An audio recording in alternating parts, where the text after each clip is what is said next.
하나님 감사드립니다. 오늘도 이 자리에 나와 하나님을 경배하며 하나님께 예배드릴 수 있는 거룩한 자리에 우리를 부르시고 하나님의 자녀로서 주를 경배할 수 있도록 은혜 주심을 감사드립니다.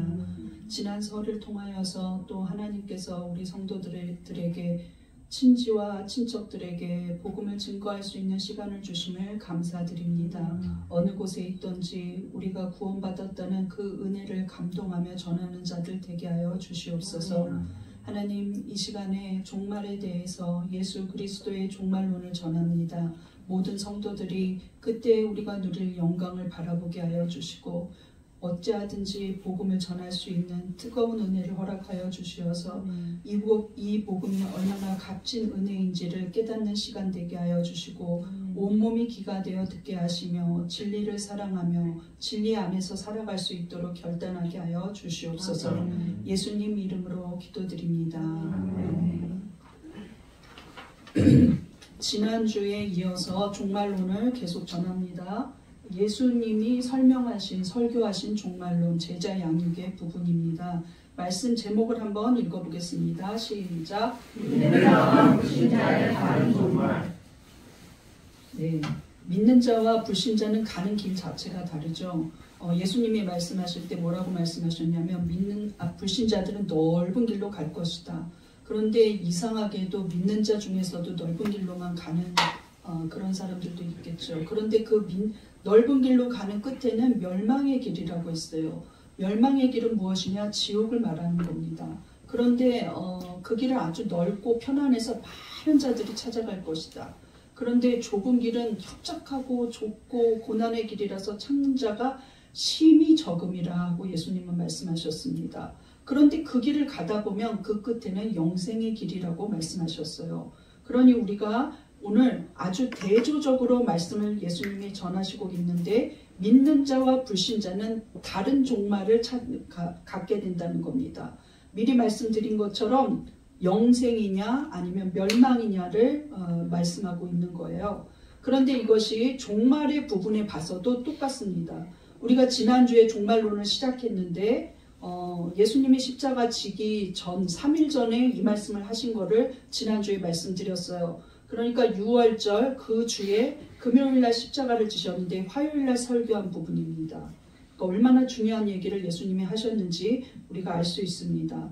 지난주에는 누가복음 21장 10절에서 19절까지 저희가 전했는데 오늘 20절부터 그 말씀이 시작됩니다. 그런데 지난주에는 말세에 일어날 전 세계적인 징조에 대해서 말씀하셨는데 특별히 말세가 되어갈수록 어디가 공격당하냐면 유대인의 직결지인 정체성을 갖고 있는 예루살렘이 공격을 당합니다. 그 예루살렘 중에서도 성전이 공격당하게 돼요. 누구에 의해서 공격당하냐면 적그리스도에 의해서 공격당할 것입니다. 그 이야기를 예수님이 아주 디테일하게 더 구체적으로 예루살렘은 어떻게 될 것인지를 말하고 있다는 거예요. 7년의 대환란 기간 동안에 여러분 계시록 금요일날 와서 꼭 들으시기 바랍니다. 아마 지금 제가 설교하는 거를 계시록 들은 성도들은 다 이해할 수 있을 거예요. 오히려 더 많은 은혜를 받을 겁니다. 그동안 들어왔기 때문이에요. 그런데 이 대환란 동안에 전 3년 반이 있고 후 3년 반이 있는데 지난주에는 전 3년 반 정도의 환란이에요. 그런데 뒤로 갈수록 더 심각한 환란이 임하는데 이것이 뒷부분의 환란이라는 거죠. 뒷부분의 환란으로 갈수록 적그리스도가 등장해서 많은 사람들을 믿는 자들을 박해하고 죽일 것입니다. 오늘 예수님이 그 말을 집약적으로 하고 있는 거예요. 오늘 본문이 시작되는 20절에 보면 예루살렘이 우선 군대로 장악하면서 침략당합니다. 한번 읽어보겠습니다. 시작. 너희가 예루살렘이 군대들에게 에워싸이는 것을 보거든 그 멸망이 가까운 줄을 알라. 이 지구의 멸망이 가까웠구나. 멸망이라는 것은 완전히 지구상의 모든 나라가 없어지고 새하늘 새 땅이 열리게 하기 위해서 예수 그리스도께서 이 땅에 재림하시는 날, 그날이 멸망의 날이기도 하고 우리를 구원하는 날이기도 합니다. 어떤 자들에게는 멸망이고 어떤 자들에게는 구원이죠. 그런데 이때 어떤 일이 일어나는지 지난주에 제가 병행 구절이 마태복음 24장이라고 말씀드렸어요. 마태복음 24장과 오늘도 같이 한번 보겠는데 이 부분에 대해서 이미 구약의 다니엘이 예언을 했어요. 근데 다니엘은 여러 번 예언했습니다. 다니엘서 9장, 다니엘서 11장을 읽으면 여러분이 혼자 읽으실 때는 어려운데 우리 성도들 기도회 때 같이 다 읽었어요. 하나씩 해석해 주면서 무엇이냐? 적그리스도가 성전을 장악하고 세계를 통치하고 엄청난 박해를 행하고 그 적그리스도는 표적과 기사까지 이룰 것이라고 말씀을 드렸습니다. 그것이 예수님도 말씀하시는 거예요. 선지자 다니엘이 다니엘서 9장 11장을 통해서 예언한 것이 이루어질 것이라는 거예요. 예루살렘이 공격당하고 이제 성전이 공격당하는데 너무나 가증스러운 것이 성전 안에 들어올 것이라고 예수님은 말씀하십니다. 마태복음 24장 15절입니다. 시작. 그러므로 선지자 다니엘이 말한 바 멸망에 가증한 것이 거룩한 곳에 선 것을 보거든. 자, 제가 한번 우리 금요일날 오신 성도들에게 묻겠어요. 멸망에 가증한 것은 무엇입니까? 네, 적그리스도입니다. 네. 거룩한 곳은 무엇일까요? 성전입니다. 어느 성전일까요? 예루살렘 성전입니다. 예, 정말 배운 대로 잘 기억하신다는 게 고마울 수가 없습니다. 근데 여태까지 나는 바빠서 계시록을 못 들었어요 하는 분들도 오늘 집약적으로 핵심적으로 예수님의 이 설교 안에서 다 이해하고 가실 수 있습니다. 네, 물론 금요일날 오면 더 자세히. 네. 멸망에 가증한 것, 하나님 보시기에 너무 가증한 것, 그리고 멸망의 길로 이끄는 것, 바로 적그리스도입니다. 적그리스도가 자기를 형상화해서 우상을 만들어서 어디로 들어오냐면 예루살렘의 성전 안에 들어올 거예요. 다니엘은 무엇이라고 예언하냐면 이 성전 안에 들어올 때 군사까지 데리고 들어와서 경배하지 않는 자를 죽이게 할 거라고 말을 하고 있어요. 그런데 계시록에서도 그것을 예언하고 있다는 거죠. 그 계시는 직접 사도 요한이 계시록 보았고 적으라고 해서 적어놓은 글이기 때문에 절대로 터무니없는 글이 아닙니다. 근데 예수님도 오늘 본문에서 그 예언을 하시거든요. 본문 24절 보겠습니다. 시작. 그들이 칼날에 죽임을 당하며 모든 이방에 사로잡혀 가겠고 예루살렘은 이방인의 때가 차기까지 이방인들에게 발길이라. 예루살렘은 이방인의 때가 차기까지, 이방인 모두가 땅끝까지 예수를 믿을 때까지, 마지막이 올 때까지 예루살렘은 계속해서 공격받을 것이라는 거예요.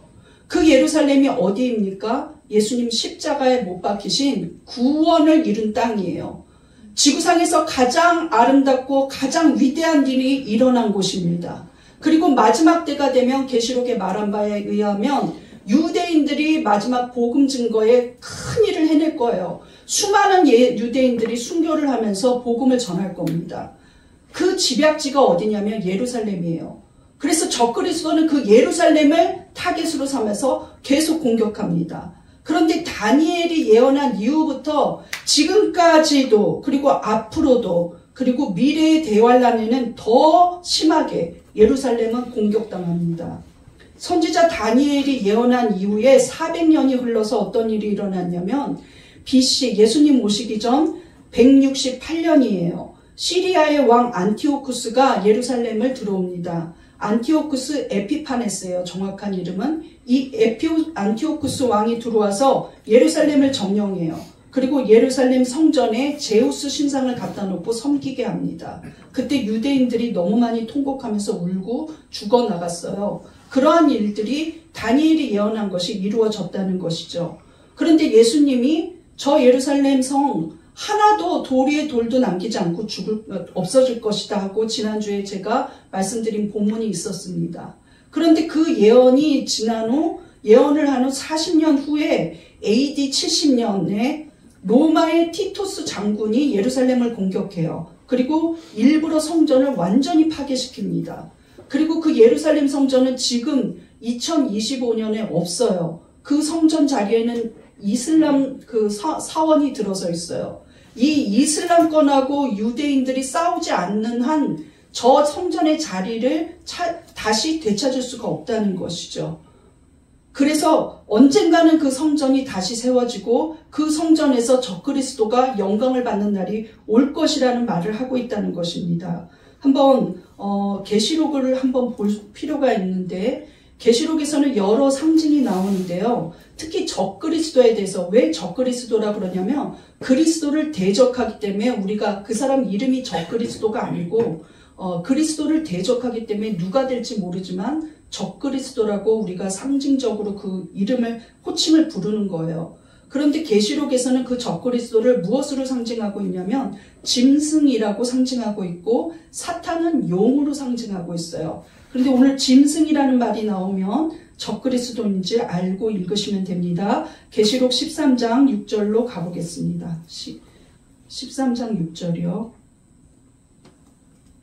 13장 6절에 시작. 짐승이 입을 벌려 하나님을 향하여 비방하되 그의 이름과 그의 장막 곧 하늘에 거하는 자들을 비방하더라. 또 권세를 받아 성도들과 싸워 이기게 되고 각 족속과 백성과 방언과 나라를 다스리는 권세를 받으니 죽임을 당한 어린 양의 생명책에 이름이 기록되지 못하고 이 땅에 사는 자들은 다 그에게 경배하리라.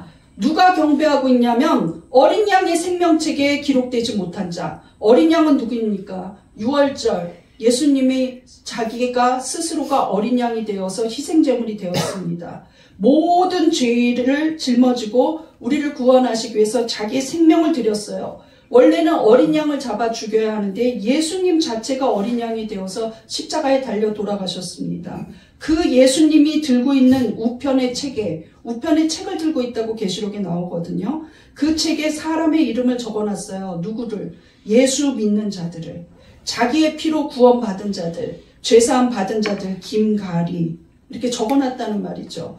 그 책에 기록되지 못한 자는 구원을 받지 못한 자예요. 예수를 믿지 않는 자들이죠. 그들은 다 한 명도 빠짐없이 그에게 경배하더라 하고 말하고 있어요. 그런데 그 일이 있기 전에 어떤 일이 일어나냐? 그 짐승이 입을 벌려 하나님을 비방했다는 거예요. 적극적으로 하나님을 비방하고 하나님을 대적하고 마지막에는 아마겟돈 전쟁을 일으키면서 하나님과 싸워 이기려고 전 세계 연합군을 만들어서 많은 왕들이 같이 출전합니다. 이런 끔찍하고 말도 안 되는 일들이 실질적으로 일어날 거예요. 그런데 지금은 각 나라의 대통령이 있는데 대통령이 있고 군주도 있고 이러죠. 그런데 그때 시대가 오면 각 족속과 각 백성과 방언과 나라를 하나로 다스리는 자가 나오는데 그 권세를 받았어요.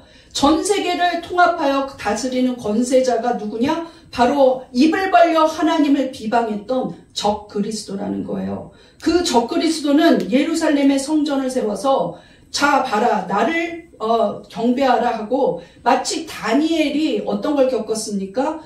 다니엘은 포로로 잡혀갔어요. 바벨론으로 자기 나라가 망해서 포로로 잡혀갔더니 그 포로로 잡혀간 바벨론의 왕이 느부갓네살인데 자기처럼 생긴 우상을 만들어서 내 느부갓네살 왕 신상에 절하지 않는 자는 다 죽이겠다고 했어요. 다니엘은 그것을 거부했죠. 다니엘의 친구들도 거부했어요. 그래서 다니엘의 친구들은 풀무불에 들어가기도 했고 다니엘은 사자불에 던져지기도 했습니다. 마치 그때의 일처럼 짐승에게 경배하고 그 우상에게 경배하지 않는 자들은 다 죽을 거라는 거예요.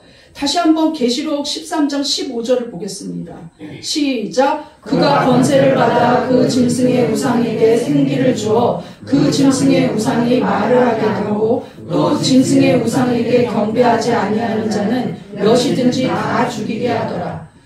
입장을 바꿔서 어린 양의 생명책에 기록된 자들이 그때까지 살아남아 있는 자들이 있습니다. 그 말세지말에 살아남아 있는 자들은 끝까지 하나님을 부인하지 않고 나는 여기서 죽는 한이 있어도 저 적그리스도에게 경배하지 않겠다고 다짐할 거예요. 믿음을 지킬 거예요. 신앙을 지키고.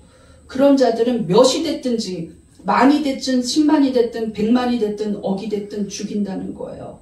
그가 어떤 권세까지도 받았습니까? 사탄의 직속이기 때문에 어떤 권세를 받냐 하면은 자기가 만들어 놓은 우상이 말을 해요. 그러니까 이것이 너무 기가 막히니까 사람들은 그걸 경배한다는 거죠. 그러나 그런 일이 있을수록 더욱 많은 순교자들이 생길 거라고 말을 하고 있어요. 그럼 믿는 거는 포기해야 되나? 그런데 우리 예수님이 이 말을 하심과 동시에 마지막 때 주님 오시기 직전에 그리고 주님이 오실 때 얼마나 극과 극의 차이가 날 건지 말씀하고 있습니다. 재앙이 더욱더 심해지고 환란이 더욱더 심해질수록 믿는 자와 불신자는 완전히 극과 극의 대조적인 일을 이룰 것이라고 예수님이 말하고 있어요. 이 말씀을 왜 하셨을까요? 겁내지 마라. 두려워하지 마라. 반드시 너희에게 상급이 있다는 말씀을 하고 싶으신 거예요. 얼마나 구체적으로 말씀하셨냐면 믿는 자, 안 믿는 자를 대조하면서 그 대조법을 사용해서 우리에게 안심을 시켜주면서 절대로 믿음이 변절돼서는 안 된다고 말씀하시고 계신 겁니다. 한번 그 부분을 우리가 오늘은 절대 조심하면 안 돼요. 보시겠습니다. 믿는 자와 불신자의 다른 종말 1번 속량받는 성도, 공포와 두려움으로 기절하는 불신자. 자, 마지막이 가까울 때 지난주에도 말씀드린 것처럼 천체적인 그 우주 대혼란이 와요. 그런데 그 부분을 다시 한번 예수님이 말씀하신다는 거예요. 25절 보겠습니다. 시작. 1월 성신에는 징조가 있겠고 땅에서는 민족들이 바다와 파도의 선난 소리로 인하여 혼란 중에 공고하리라. 공고하다는 말 신옥해는 극심한 불안과 두려움에 대해서 고통을 느낀다는 말이에요. 그러니까 상상도 할 수 없는 일들이 일어나는 장면을 보면서 너무나 두려워하고 고통을 느낍니다. 왜? 불신자는 이 일이 왜 일어나는지 모르고 있는 거예요. 그런데 여기서 1월 성신이라는 말은 해, 달, 별을 말합니다. 그러니까 우주적인 천체 전체를 말하고 있어요. 근데 다시 한번 더 자세히 기록해 놓은 마태복음 24장을 보겠습니다. 어떤 일이 일어나길래 기절까지 할까요? 시작. 그날 환란 후에 즉시 해가 어두워지며 달이 빛을 내지 아니하며 별들이 하늘에서 떨어지며 하늘의 권능들이 흔들리리라. 계시록에서는 우리가 다 읽을 수 없지만 하늘에 그 별들이 떨어질 때 불하고 같이 떨어져요. 곳곳에 불이 임할 거라고 말을 하고 있어요. 사람들은 두려워서 사나 제발 나를 덮어라 할 정도로 두려워한다고 말했어요. 그때 많은 사람들이 기절할 거라는 거예요. 죽은 자들도 나타나고. 이런 상황들을 보면서 두려운 이유가 무엇일까요? 두려워하는 자들은 누가 두려워할까요? 믿음이 없는 자들이죠. 믿음 없는 자들은 두려울 겁니다. 하나님은 필요 없어. 나는 내 의지로 살아. 내가 성실하면 잘 될 거고 내가 건강하니까 내 힘으로 돈 벌면 되고 뭐 하려고 저렇게 기도하면서 시간을 보내. 주일날은 또 나를 위해서 시간을 보내야지 왜 교회를 가 하는 무신론자들 많잖아요. 불신자들 많잖아요. 하나님은 필요 없다. 보이지 않는 거 믿지 않겠다고 했던 철학자들. 많은 사람들을 교묘한 말로 훈련해서 무신론에 이르게 했던 철학자들, 과학자들. 보이지 않으면 믿지 않겠다고 했던 자들은 보는 것 때문에 두려워할 겁니다. 그런 날이 올 거라는 거예요. 그런데 26절에는 그게 너무 두려워서 기절하는 일이 있을 거라고 예수님은 말씀하십니다. 26절 보겠습니다. 시작. 사람들이 세상에 임할 일을 생각하고 무서워함으로 기절하느니 이는 하늘의 권능들이 흔들리겠습니다. 완전히 우주 대지변이 일어나는 것을 보고 이들은 두려워하고 무서워합니다. 그런데 왜 무서울까요? 자기를 도와줄 창조주 하나님은 없기 때문에. 자기 속에 하나님이 없다는 것? 제가 언젠가 우리 아이가 이런 말을 하더라고요. 엄마, 하나님이 없는 사람들은 어떻게 살아? 하나님이 없는 사람들은 어떻게 살아? 근데 저도 그런 생각을 많이 합니다. 여러분 힘으로 다 되지 않아요. 나는 이렇게 운동을 열심히 하니까 절대 병이 안 걸리겠지? 그런데 그런 사람들 중에서도 큰 병에 걸리는 사람들도 많습니다. 열심히 노력했지만 그러지 않을 때가 많아요. 열심히 공부했지만 실패할 때도 있죠. 정말 열심히 살았는데 자기가 원하는 대로 끝까지 가지 못할 때도 많아요. 자기의 꿈을 중도에 포기할 때도 많습니다. 그러나 믿는 자에게도 이런 일들은 있어요. 그런데 믿는 자들은 하나님이 나의 인생을 주관하고 있다는 그런 소망 때문에 절대로 거꾸로 넘어지지 않습니다. 그리고 아프더라도 믿는 자들은 소망이 있어요. 나의 하나님이 내 고통보다 나를 더 지켜주신다. 이런 소망이 있어요. 죽더라도 소망이 있어요. 나 이제 천국 간다. 주님 만나러 간다. 얘들아 너희들도 신앙생활 잘해라. 이러고 죽지 않습니까? 끝까지 우리는 소망 가운데 살아요. 그런데 천재지변이 일어날 때 안 믿는 자들은 어떻습니까? 창조주 하나님이 있었구나. 내가 하나님의 원수가 되었구나. 나 하나님 욕했어. 하나님 비방했어. 적그리스도한테 경배했어. 이제 어떡하지? 두려워서 기절하는 거예요. 무섭다는 게 왜 무섭습니까? 지옥 가게 됐으니까 무서운 거예요. 그런데 여기까지만 보면 너무나 하나님은 잔인하지 않을까? 그런데 계시록을 읽은 우리 성도들은 알 거예요. 계시록의 재앙이 임할 때마다 무슨 말이 나오냐면 사람들이 그 재앙으로 인하여 하나님을 더 비방하고 회개하지 않더라. 이 말이 꼭 나와요. 사람들은 회개하지 않았다. 사람들은 더 비방했다. 사람들은 더 비방했다. 천재지변이 일어나도 비방해요. 물이 피가 배나도 비방해요. 큰 지진이 일어나도 비방해요. 계속 비방해요. 누구를? 적그리스도를 따르는 자들이 적그리스도가 하는 일을 한다는 거예요. 하나님을 비방해요. 공식적으로, 마음으로, 개인적으로. 모이기만 하면 하나님을 비방합니다. 그리고 절대로 회개하지 않아요. 그런데 믿는 자들은 무엇을 하고 있느냐? 끝까지 복음을 전하고 있다는 거예요. 그리고 그 와중에서도 믿는 자들은 하나님을 찬양해요. 이것이 극과 극인 모습입니다. 그런데 그들은 두려워서 기절할 거라는 거예요. 그런데 예수님이 말씀하십니다. 기절하는 저들 옆에서 믿는 자들은 무엇을 할까요? 머리 들어라 하고 말하고 있어요. 두려워할 게 없다는 거죠. 머리를 들고 소망으로 하나를 쳐다봐라. 주님이 공중으로 재림하시기가 가까웠기 때문이에요. 너희가 속량받을 날이다. 이 날이 바로 너희가 구원받을 날이다. 이렇게 말씀하고 계십니다. 28절 보겠습니다. 시작. 이런 일이 되기를 시작하거든 일어나 머리를 들라. 너희 속량이 가까웠느니라 하시더라. 안 믿는 자들은 무서워서 고통 가운데 공고하며 기절까지 하는데 믿는 자들은 어떡하냐? 일어나서 머리를 듭니다. 야, 이제 모든 박해가 끝났다. 내가 이 환난을 지났다. 우리 주님 오시는 날이구나 하고 우리는 그날이 구원의 날, 속량의 날입니다. 믿습니까? 우리가 속량이라는 말 여러 가지로 나와요. 헬라어로는. 그런데 속량이라는 말이 여기서는 아폴리트로시스 이렇게 말하고 있습니다. 이 말은 죄인이 죄의 대가를 다 치러서 완전히 해방되었다는 뜻이에요. 예. 7년형을 다 살았다. 이제 나가십시오 하는 것처럼 죄의 대가를 다 치렀다. 그리고 속전을 지불했다. 죄의 대가의 큰 벌금을 다 치렀다. 이제 자유인이다. 해방되었다는 뜻이에요.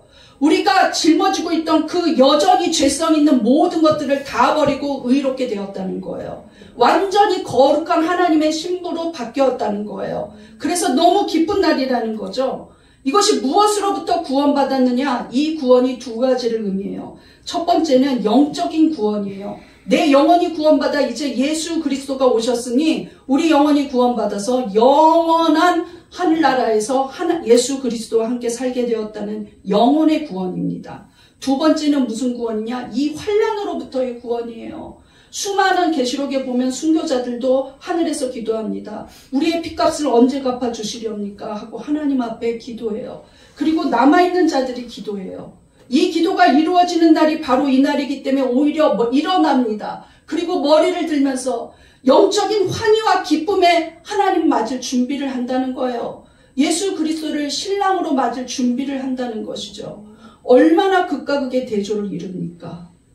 이 대조 속에 우리가 머리를 들고 예수님을 맞이할 기쁨을 누리는 곳에 소속되어 있다는 거, 어린 양의 생명책에 기록되어 있다는 거, 이거는 우리의 힘이 아니라 주님이 택해 주셨는데 얼마나 감사합니까? 아멘. 지금이 어려움이 있고 지금이 아픔이 있고 지금이 생활이 막막하다 할지라도 우리에게는 영적인 영원한 소망이 있어요. 믿습니까? 아멘. 그러므로 기뻐하시기 바랍니다. 지금 잠시의 고난은 영원히 누릴 영광과 비교할 수가 없다는 거예요. 많은 자들이 예수님의 오심을 보고 야 진짜 하나님이 있었구나. 어떡하냐 하고 두려워하면서 기절해버릴 때 우리는 오히려 일어나 주님 맞을 오 예수님 어서 오시옵소서 할 수 있게 된다는 거예요. 그것이 예수님이 보여주는 대조적인 부분입니다. 우리 한번 고백해 보겠습니다. 예수님이 나의 소망입니다. 예수님이 나의 소망입니다. 주님이 오시는 날, 주님이 오시는 날 나는 머리를 들고 주님을 맞이하겠습니다. 주님을 맞이하겠습니다. 두려워하시지 마시기 바랍니다. 아멘. 끝까지 신앙을 지켜야 합니다. 믿습니까? 아멘. 신앙은 버려서는 안 돼요. 어떤 환난도 신앙을 버릴 만한 환난은 없습니다. 아멘. 믿습니까? 두 번째, 믿는 자와 불신자의 다른 종말 2번 시작. 천국 복음을 전하는 정도, 거짓에 숨는 불신자. 예수님은 이 마태복음 병행 구절에서 이렇게 말하고 있어요. 거짓 그리스도들, 거짓 선지자들, 그 사람들이 큰 표적과 이적을 보여주면서 할 수만 있으면 이미 택함받은 믿음으로 사는 그리스도인들을 미혹시킬 것이라고 말하고 있어요.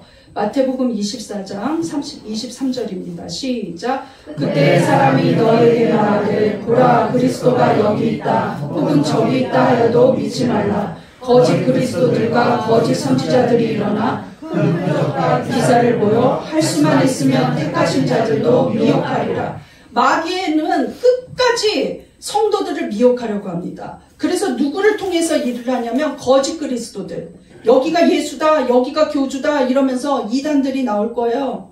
수많은 예수가 있습니다. 미국에도 수백의 예수가 있다고 해요. 한국에도 수십이 예수가 있습니다. 22년도인가 예수를 만나보니까 한국에만 50명이 넘어요. 지금 더 많아졌겠죠. 예. 예수를 믿고 있다는 거예요. 그 사람들이 예수라고. 거짓 그리스도들이죠. 그리고 그를 추종하는 거짓 선지자들도 나올 거예요. 자기 영광만 받으려고 하는 거짓 선지자들 나올 겁니다. 복음을 왜곡하는 거짓 선지자들 있을 거예요. 더 많아질 거라고 말을 하고 있습니다. 그런데 그들이 무엇으로 미혹하냐면 표적과 기사를 보여서 미혹한다는 거예요. 그런데 택하신 자들이 왜 그들의 표적과 그들의 기사를 보면서 미혹돼 버릴까요? 실족돼 버릴까요? 왜 그럴까요? 믿음이라는 것은 여러분 끝까지 가야지만 거기 안에 영생이 있습니다. 좁은 길로 들어섰으면 끝까지 갔을 때 그 길 끝에 영생이 있다고 성경은 말하고 있어요. 끝까지 가야 돼요. 그런데 그 가기를 가다가 포기해버리는 자들, 그거 왜 포기합니까? 미혹돼서 포기하거든요. 근데 어떤 표적과 어떤 기사를 보여도 미혹되지 않는 사람들을 보면 말씀 안에 자기의 신앙의 뿌리를 내리고 있는 자들, 진리를 믿고 있는 자들, 내가 어떤 상황에서도 예수 그리스도의 구원하심을 바라보는 자들은 절대로 미혹되지 않습니다. 아멘. 큰 이변과 큰 기적이 나타나도 거기에 현혹되지 않아요. 말씀을 알고 살아야 한다는 것이죠. 그래서 마귀는 마지막 때에 무슨 일을 하느냐? 이 거짓 선지자들을 통해서 복음을 변질시킵니다. 마지막에는 변질된 복음이 나타나기 시작할 거예요. 수많은 표적과 기사를 이루면서 변절된 복음이 나옵니다. 지금 마지막 때에 얼마나 많은 변절된 복음이 있는지 말을 할 수가 없어요. 여러분, 기독교와 다른 종교가 무슨 차이가 있습니까? 다른 종교는 자기가 잘 되는 것을 위해서 신을 믿어요. 저 절에 가서 탑을 열심히 도는 사람들, 100번을 절을 하는 사람들, 한번 소원을 물어보세요. 부처님을 너무 사랑해서 그냥 이유 없이 부처님이 좋아서 부처님 만나려고 탑을 돌고 있습니다 하는 사람이 하나 없어요. 우리 딸도 시집가게, 우리 아들 승진하게, 우리 손주 대학 가게, 이런 자기를 위한 목적이 있어서 그 신을 찾습니다. 그리고 그 신한테 엄청난 대가를 줘서라도 자기가 원하는 목적을 달성하려고 하죠. 이것이 예수님이 말한 이방인들의 기도 방법입니다. 그런데 기독교는 다르다는 거예요. 너희들은 하나님의 뜻에 복종하라고 말해요. 하나님을 위해서 살라고 말해요. 하나님을 사랑하라고 말해요. 너희 자신을 내려놓으라고 말해요. 그리고 바울은 나는 날마다 죽는다고 고백했어요. 이것이 기독교의 복음이라는 거예요. 그런데 언젠가부터 교회 안에는 이런 복음이 들어오지 않고 어떤 복음을 왜곡하느냐면 예수를 믿으면 슬픈 일이 하나도 없을 것처럼 얘기해요. 예수를 믿는 자들은 병도 전부 다 100% 낫는다는 거예요. 근데 막상 목사님들도 암으로 돌아가시는 분들이 많습니다. 예. 사람의 몸은 연약하니까 어쩔 수 없어요. 예. 우리가 원치 않더라도 병은 걸리게 되어 있죠. 예수 믿으면 뭐든지 해피엔딩일 거라고 말해요. 행복하니까 예수를 믿으라고 말하죠. 그러다가 작은 불행이 다가오면 다 우르르 쏟아져 나가는 거예요. 왜? 복음 자체가 변절되어 있는 복음을 전했기 때문입니다. 좁은 길로 가라고 말하지 않아요. 이렇게 넓은 길로 가면서 해피엔딩 하라고 말해요. 예. 모여서는 예수 얘기보다 뭐가 잘 됐어, 내가 이거 잘 됐어, 이거 잘했어 하는 얘기를 하라는 거예요. 죄를 지어도 잘해, 너는 잘하고 있어, 모든 사람은 죄인이야 이렇게 말하라는 것이죠. 지금 미국은 어떻습니까? 동성애자들이 짓는 죄나 우리가 짓는 죄나 죄인은 똑같다 이렇게 말하고 있어요. 예. 그러나 다릅니다.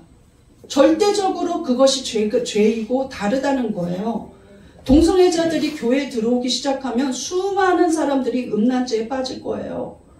죄를 용납해서는 안 된다는 것이죠. 아멘. 죄는 회개하라고 가르치는 게 복음입니다. 아멘. 회개하고 돌이키라고 가르치는 게 복음이에요.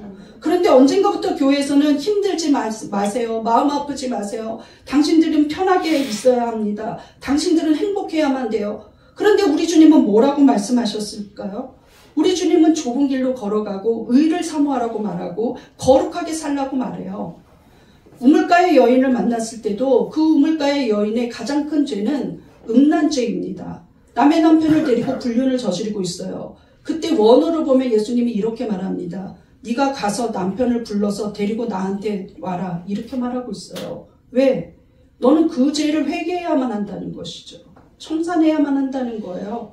요한복음 8장에 보면 현장에서 가늠하다 잡힌 여인을 예수님이 옹호하면서 너희들 중에 죄 있는 자가 이 여자를 돌로 치라 그랬어요. 생명은 보호해 줍니다.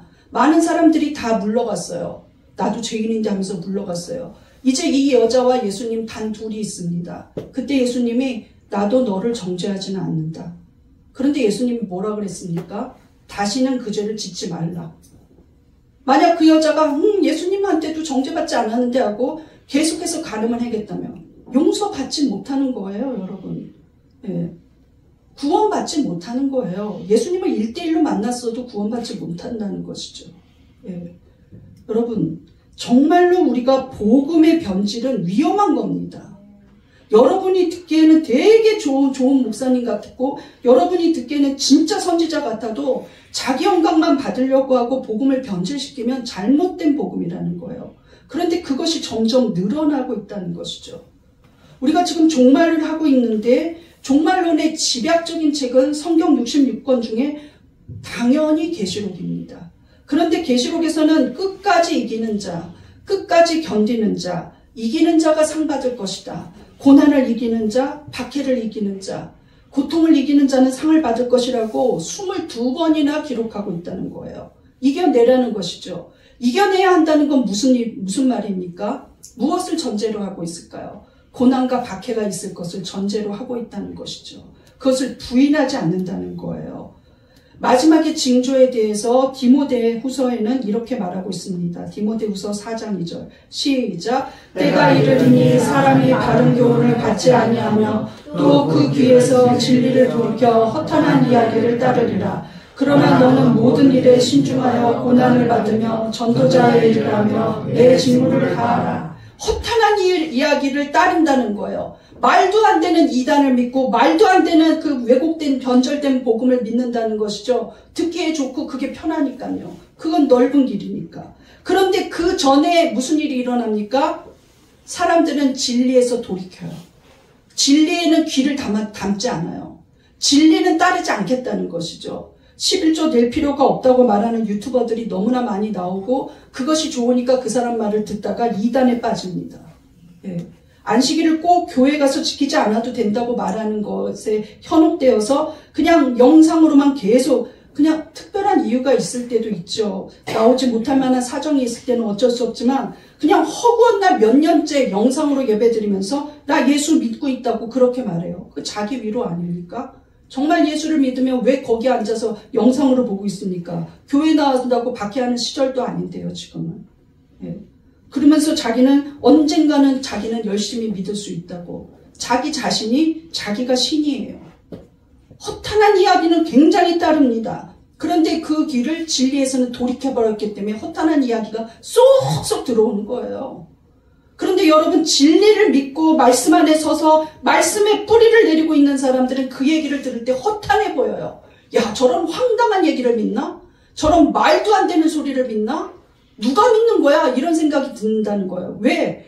말씀이 진리가 자기가 신앙의 토대가 되어 있기 때문에. 이런 자들은 어떻게 살라고 말합니까? 세 가지의 동사를 말하고 있어요. 명령어를.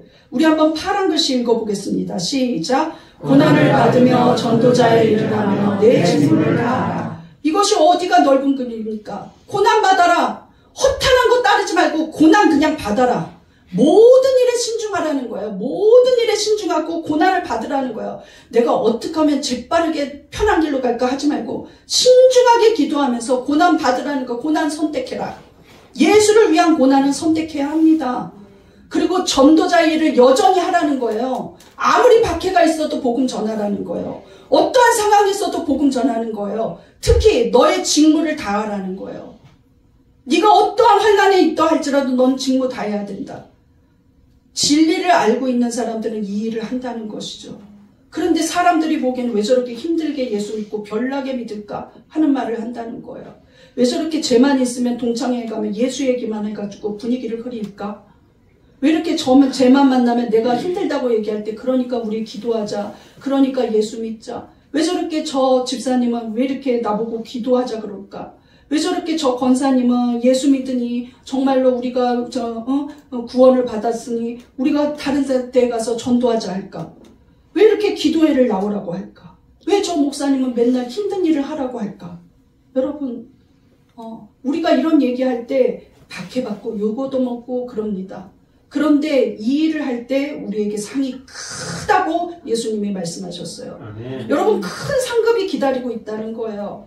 마태복음 5장 11절 보겠습니다. 시작. 나를 인하여 너희를 욕하고 박해하고 거짓으로 너희를 거슬러 모든 악한 말을 할 때에는 너희에게 복이 있나니 기뻐하고 즐거워하라. 하늘에서 너희의 상이 큼이라. 제가 많은 성도들이 있지만 때로는 몇몇의 성도들은 교회를 떠나면서 조용히 가지 않고 저를 공격하고 가요. 그런데 자세히 읽어보면 되게 거짓말이거든요. 근데 제가 변호하는 글을 보내지 않습니다. 그냥 놔둬요. 그리고 그냥 갔구나 하고 말아요. 왜 그러냐? 나중에 이거는 하나님 앞에 상으로 받아야겠다. 거짓으로 모든 악한 말을 했는데 하나님이 증인이시다. 하나님 앞에 상 받기 위해서 나를 막 대변하지 않는다는 거예요. 성도들에게 나 좀 위로해 주세요 하고 말하지도 않는다는 거예요. 조용히 입 닫고 있다는 것이죠. 상으로 쌓여 있을 겁니다. 여러분도 개인적으로 그런 공격을 받을 거예요. 너 때문에 분위기 흐려지는데 왜 예수 얘기하냐? 좀 놔둬라 이런 얘기들 들을 거예요. 그리고 하지도 않은 모욕을 당하면서 거짓말로 모욕당하기도 하고 억울한 소리도 들을 거예요. 그런데 이런 박해를 능히 받으십시오. 즐거워하면서 받아야 합니다. 여러분이 영원한 상을 받는 길은 바로 이것이라는 거예요. 믿습니까? 사람들은 그 거짓 그리스도를 믿고 거기에 우상으로 섬기고 그 다음에 어디 표적 없나? 어디 이적 없나? 어디 행복하다고 말하는 교회 없나? 어디 괜찮다고 말하는 교회 없나? 이렇게 찾아다닐 때 진리를 붙잡기 바랍니다. 말씀을 붙잡는 자들은 절대로 흔들리지 않아요. 믿습니까? 예수님은 어떻게 하셨습니까? 십자가를 지시는 그 주에도 유월절을 지키기 위해서 예루살렘에 올라갔는데 낮에는 성전에서 복음을 전하시고 밤에는 감람산에서 기도했다고 복음서는 증거하고 있습니다. 끝까지 오늘 이 말씀을 하시는 날도 화요일인데 밤에 감람산에서 제자들에게 하신 말씀이에요. 끝까지 제자 양육하셨다는 거예요. 부활하시고 난 이후에도 야, 내 할 일 다 했다 하시지 않았습니다. 엠마오로 느닷없이 가고 있는 저 제자들을 찾아서 또 제자 삼으셨어요. 갈릴리로 가서 어부짓하는 그 어리석은 제자들 다 데리고 오셨어요. 그리고 너희 예루살렘에서 성령 받을 때까지 끝까지 여기서 성령 받고 복음 전해라. 그리고 마지막 올라가시면서도 그냥 얘들아 안녕 또 보자 이러지 않으셨어요. 인사 하나 없어요. 무엇이라고 말하냐면 끝까지 무엇이라고 말하냐면 너희는 복음을 전해라. 땅 끝까지 전해라.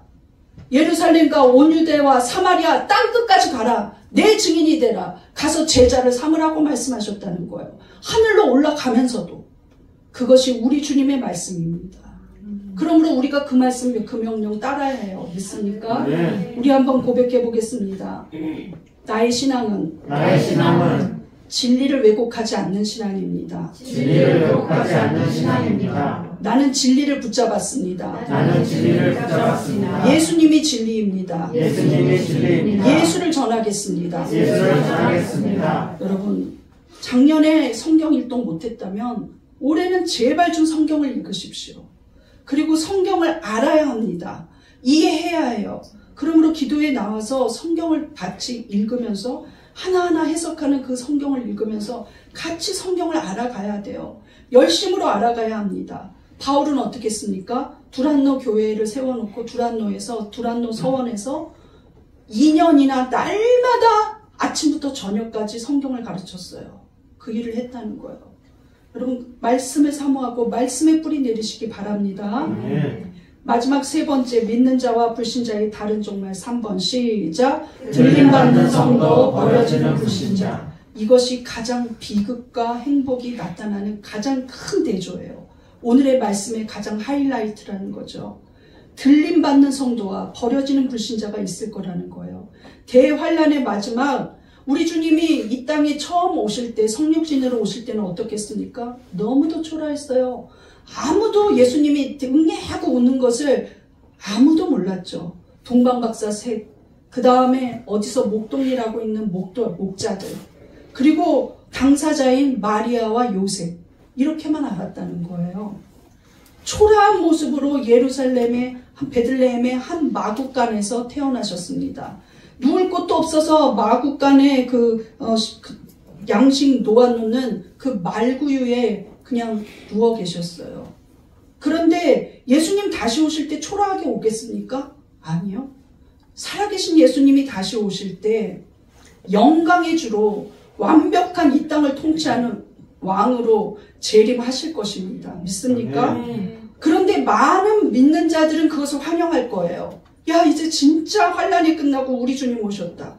이렇게 환영할 거예요. 그런데 안 믿는 자들은 어떻게 하고 있을까요? 그때 슬퍼하면서 통곡한다는 거예요. 땅에 버려진 자들은 슬퍼하며 통곡한다는 것이죠. 왜? 여태까지 예수를 비방했는데 예수님 오시고 계십니다. 이제 방법이 없는 거예요.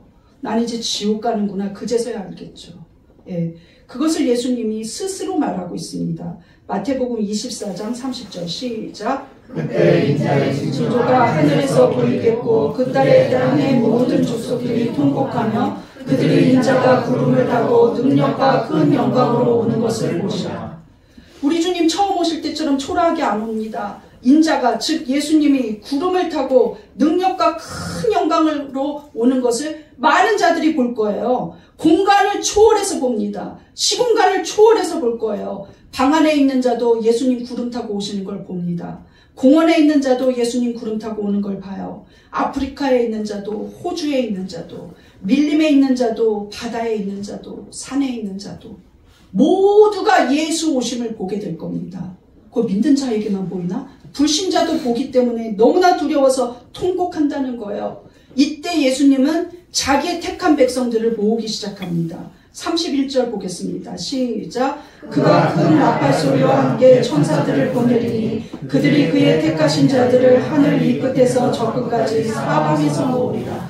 아주 원시 총구석에 있는 작은 자가 아무도 모르게 예수를 믿었다 할지라도 그를 불러낸다는 거예요. 예. 예수 믿다가 감옥에 가 있는 자도 철창 속에 완전히 갇혀 있어도 지하 밀실에 갇혀 있어도 그를 불러낸다는 거예요. 불러내는 이 일이 두 가지의 순서로 일어납니다. 첫 번째는 부활이에요. 이미 예수 믿다가 죽어서 천국에 가 있는 자는 영혼만 있기 때문에 육신하고 합쳐집니다. 이 일은 이미 일어났어요. 우리 주님 부활했을 때 어땠습니까? 많은 죽은 자들이 무덤에서 같이 일어났다고 그랬어요. 부활하신 날 새벽에 예수님만 부활하신 것이 아니라 수많은 무덤에서 잠자던 자들이 일어났다고 복음서는 말하고 있어요. 그 일은 이미 증거된 일입니다. 그렇기 때문에 그날 주님 오시는 재림하시는 그날 수많은 죽었던 성도들이 일어나서 영광스러운 몸의 형체를 입고 아름다운 형상으로 변해서 우리 주님 맞이하러 공중으로 육신이 합쳐져서 들림받을 거예요. 그런데 살아있다가 그 환난 가운데 끝에 있는 자들은 자기의 몸이 완전히 영광스러운 존재로 변하면서 우리 주님을 살아있는 상태로 맞이할 겁니다. 엘리야처럼, 에녹처럼. 얼마나 영광스럽습니까? 땅에 있는 자들은 통곡하는데 우리는 들림받아가면서 가장 아름다운 모습으로 갈 거라는 거죠. 이때 천사들은 예수 오심을 나타내면서 나팔을 불 거예요. 온 세상이 그 나팔 소리를 들을 겁니다. 예수님은 가장 영광스러운 모습으로 이 땅에 임할 거예요. 이것이 비밀인데 말해준다고 말을 하고 있어요. 고린도전서 15장 51절입니다. 시작. 보라 내가 너희에게 비밀을 말하노니 우리가 다 잠잘 것이 아니요 마지막 나팔의 순식간에 호련히 다 몰아내리니 나팔 소리가 남과 함께 죽은 자들이 썩지 아니할 것으로 다시 살고 우리도 변화되리라. 이 바울이 삼층 천국까지 가서 누구에게도 말 못할 엄청난 비밀을 들었다고 말했는데 그 비밀 중에 하나를, 딱 귀퉁이 하나를 내보여준 게 이거였어요. 그런데 훗날 사도 요한이 계시록에서도 기록하고 있거든요. 놀라운 일입니다. 나팔 소리가 날 때 김가리 하고 부른다는 거예요. 그럼 나는 가장 아름다운 모습으로 변화되어서 정말 영광스러운 우리 주님과 정말 그 공중에서 재림 같이 만난다는 거예요. 그런데 우리가 예수님이 말씀하신 대조적인 이 일이 딱 한 절 안에 이루어진 사건이, 그 기록이 있어요. 다시 우리는 마태복음 24장을 한번 보겠습니다. 40절 보세요. 시작. 그때 두 사람이 밭에 있음에 한 사람은 데려가고 한 사람은 버려둠을 당할 것이요 두 여자가 맷돌질을 하고 있음에 한 사람은 데려가고 한 사람은 버려둠을 당할 것이니라. 데려간다는 말은 공중으로 올려진다는 거예요. 천사들이 각 사람을 모을 겁니다. 김가리 너 맨날 아프면서도 목회했지. 너 혼자 맨날 울었지. 일로 와라 하면서 데려갈 거라니. 빨리 왔으면 좋겠어요. 차라리 살아생전 주님이나 왔으면 할 때가 너무 많습니다. 그런데 그렇게 데려가질 거라는 거예요. 겉으로 보기엔 두 사람이 똑같이 밭을 갈고 있어요. 그런데 한 사람은 데려갈 거라는 거죠. 그런데 남겨지는 게 아닙니다. 빨간 글씨를 읽어보세요. 버려둔다는 거예요. 버린다는 것은 완전히 유기해 버린다는 거예요. 이제 버리겠다는 거예요. 왜? 끝까지 복음을 증거하고 끝까지 증거하고 끝까지 많은 재앙을 통해서 돌이킬 기회를 줬는데 계시록에 의하면 그들은 끝까지 회개하지 않고 오히려 하나님을 더욱 심하게 비방하거든요. 그렇기 때문에 그들은 회개하지 않아서 자기 스스로가 하나님을 거부했습니다. 진리를 거부하고 하나님을 거절했어요. 그런 자들은 예수님 오실 때 이제 버려진다는 거예요. 버려진 자들은 이 땅에 사는 게 아닙니다. 그들은 악한 심판을 받고 그들은 지옥 가요. 그때 그들이 정말로 비난했던 많은 사기꾼, 악질자들, 살인자들, 거짓말한 자들, 그 다음에 위선적으로 믿었던 자들, 교회만 다니고 진짜로는 속으로는 예수 안 믿었던 자들, 예수는 안 보이니까 나는 여기서 그냥 사람들 모임에나 껴야겠다 이렇게 생각하는 믿음 없는 자들 다 속속들이 불러서 지옥에 들어갑니다. 마귀와 함께 들어가는 거예요. 그들이 들어가면서도 얼마나 악하냐, 슬피 울며 이를 갈 거라고 말을 하고 있어요. 그때도 회개 안 하는 거예요. 야, 내가 예수 잘 믿을 걸 하고 후회도 하지 않아요. 슬피 울면서 이를 갈면서 그 지옥에 들어간다는 거예요. 내가 얼마나 잘 살았는데, 내가 법 없이도 살 사람인데 이러면서 지옥에 간다는 거예요. 얼마나 악합니까? 근데 믿는 자들은 예수님이 불러 모은 다음에 어떻게 할까요? 데살로니가 전서 4장 16절입니다. 시작. 주께서 훈련과 천사장의 소리와 하나님의 나팔로 하늘로부터 강림하시리니 그리스도 안에서 죽은 자들이 먼저 일어나고 그 후에 우리 살아남은 자들도 그들과 함께 구름 속으로 끌어올려 공중에서 주를 영접하게 하시리니 그리하여 우리가 항상 주와 함께 있으리라. 여러분, 예수님 그림으로만 보셨죠? 영화로만 보셨죠? 그런데 그 영화 배우지 진짜 예수가 아닌데 우리 주님 만질 수가 있어요. 예수님과 대화할 수 있어요. 예수님, 그때 나 어렸을 때 어느 교회 가게 해주셔서 너무 감사해요. 예수님, 그때 나 아플 때 눈물로 기도했더니 예수님 낫게 해주셨잖아요. 예수님, 그때 나 꿈에서 예수님 만났을 때 너무 좋았는데 실제로 만나요 하면서 공중에서 주를 영접합니다. 근데 우리의 신부는 무엇이냐? 그리스도의 신부로 맞이하는 거예요. 더 이상의 사랑을 어떻게 표현합니까? 예수님은 신랑, 우리는 신부. 더 깊은 관계가 어떻게 있을 수 있습니까? 항상 주와 함께 있으리라. 우리 빨간 글씨 읽어보세요. 시작. 항상 주와 함께 있으리라. 조금도 떨어지지 않을 겁니다. 아멘. 그리고 우리는 그때 가서 어떤 대우 받을까요? 마태복음 13장 43절입니다. 시작. 그때 의인들은 자기 아버지 나라에서 해와 같이 빛나리라. 기 있는 자는 들으라. 예. 요새 미국의 트럼프가 대통령 취임을 할 때 그 아들이 같이 그 취임식에 당당하게, 키가 2m 장골이더라고요. 근데 아주 멋지게 생겼어요. 그런데 나이 든 사람들도 그 사람한테 쩔쩔매는 모습이 있어요. 그 사람이 무슨 말을 하나, 그 아들이 무슨 말을 하냐, 그거가 막 그 이슈가 됐더라고요. 왜냐하면 귓속말을 하면서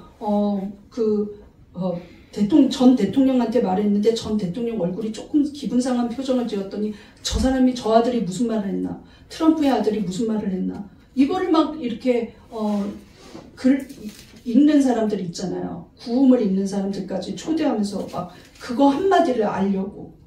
그게 왜 그렇습니까? 아버지가 통치권을 갖고 있기 때문이에요. 그런데 천국이 내 아버지 거라는 거예요. 믿습니까? 네. 그것이 여러분 겁니다. 믿습니까? 네. 여러분 아름다운 집을 얻어서 가면은 너무나 좋잖아요. 우리가 낡은 집에 도배 하나만 해도 야 집이 새집됐다고 기분이 좋더라고요. 그런데 천국이 여러분 겁니다. 여러분 자체가 빛나요. 이것이 영원히 지속된다는 것이죠. 더 아름답고 더 아름답고 더 끊임없는 기쁨이 있어요. 날마다 우리 주님과 함께 있어요. 그것이 천국입니다. 그런데 우리 주님이 종말의 대미는 무엇이라고 말하고 있냐?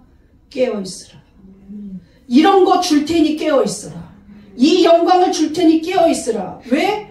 어떤 날에 내가 올런지 너희는 알지 못하지 않냐? 심지어 나까지도 모른다. 그것은 하늘 아버지만 안다고 말을 하고 있어요. 마태복음 24장은 이렇게 끝납니다. 42절 보겠습니다. 시작. 그러므로 깨어있으라. 어느 날에 너희 주가 임할는지 너희가 알지 못함이니라. 우리 다음 주에는 뭘 하면서 깨어있는지 주님이 말씀하셨거든요. 누가복음에. 그걸 같이 설교를 하면서 은혜를 나눌 거예요. 여러분 깨어있기 바랍니다. 지금 마지막 때예요. 우리 주님이 전염병이 많아질 것이라. 그런데 며칠 전에 뉴스를 보니까 아프리카는 에볼라 바이러스보다 더 강력한 바이러스가, 신종 변이 바이러스가 생겨서 사람들이 눈이 이렇게 충혈되기 시작하는 징조가 나타나면서 점점 몸이 안 좋아지면서 그냥 죽어나가요. 약 하나 없이. 그리고 여러분 평화단체들이, NGO들이 얼마나 많이 생깁니까? 그래도 전쟁을 막을 수가 없어요. 여러분 사람의 힘으로 막지 못한다는 거예요. 자기 영광을 위해서 살고 있지만 자기 영광을 위해서 사는 자들은 다 내려놓고 끝나는 순간이 온다는 거예요. 이 땅의 것은 허무합니다. 전도서에는 헛되고 헛되다고 말하고 있어요. 그런데 그 전도서의 저자가 누구입니까? 솔로몬이에요. 가장 화려한 왕이었던 솔로몬이 다 헛되다고 말하고 있어요. 그럼 가장 중요한 것은 무엇입니까? 우리가 끝까지 가지고 갈 수 있는 건 주님 앞에 헌신했던 것들입니다. 주님 때문에 욕 얻어먹었던 것들이에요. 주님 때문에 고난을 감수했던 것들이에요. 그러므로 기쁨으로 주를 섬기시길 바랍니다. 이제 2025년에는 여러분 새로운 각오로 하나님 사랑하면서 마지막을 준비하면서 우리가 누릴 영원한 영광을 생각하면서 살아가시기를 간절히 부탁드립니다. 우리 결론을 보겠습니다. 믿는 자와 불신자의 다른 종말. 1번 속량받는 성도, 공포와 두려움으로 기절하는 불신자. 2. 천국 복음을 전하는 성도, 거짓에 속는 불신자. 3. 들림받는 성도, 버려지는 불신자. 여러분 어떤 것을 택하시겠습니까? 속량받고 천국 복음 전하면서 주님 오시는 날에 신부로 들림받는 그것을 선택한 분이 바로 여러분입니다. 있습니까? 이 은혜를 감사하시면서 마지막 때 복음 전하며 사시는 여러분들 되시기를 간절히 바랍니다. 우리 한번 통성으로 기도하시겠습니다. 나에게 이 놀라운 은혜를 주신 하나님, 내가 불신에 속하지 않고 하나님의 신자 되게 하신 하나님, 영원토록 하나님과 누릴 그 은혜를 생각하면서 이 땅에 사는 동안에 정말로 복음을 사모하며 주님 앞에 깨어있는 자 되고 끝까지 복음을 증거하는 삶을 살게 해달라고 주여 한번 부르짖고 기도하시겠습니다. 주여, 하나님의 놀라우신 은혜를 감사드립니다. 우리가 아버지 하나님